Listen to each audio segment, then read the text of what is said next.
What's going on, guys? In this video we are going to see how to execute this micro operation.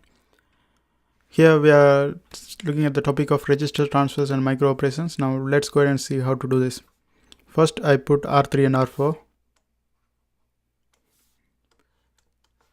Okay, this is R3 and here we will have R4. Let's put R4 right here, and here LE, and here also LE, and here we have this one connected. Now this is clock. Okay, now here you can see R3 and R4 are being input and R3 is being the output.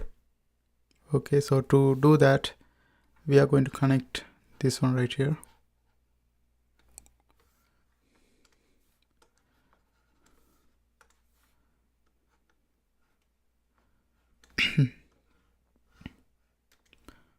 Plus, so R3 is RB, R3 and RB, R3 and R4 are being input. So to show the input, we had to, I connected like this. This is coming from R3, so the arrows should be downward like this, and at the end we will have another arrow. And also R4, it should come from R4 as well, because R3 plus R4. Okay, here also two arrows. Then the output is R3. So addition of these two gives us R3. So I connect it like this. Okay, and also we have to connect this clock with this one.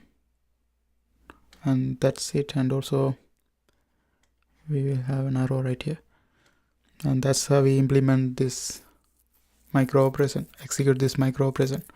I hope you guys find this video helpful. And also I forgot to do one thing. Since here we have A, I had to put an A right here. And that's it. I hope you guys find this video helpful, and we are trying to learn digital logic design 2. There are a bunch of videos I'm going to create. I hope you guys watch it too, and don't forget to subscribe. See you next time.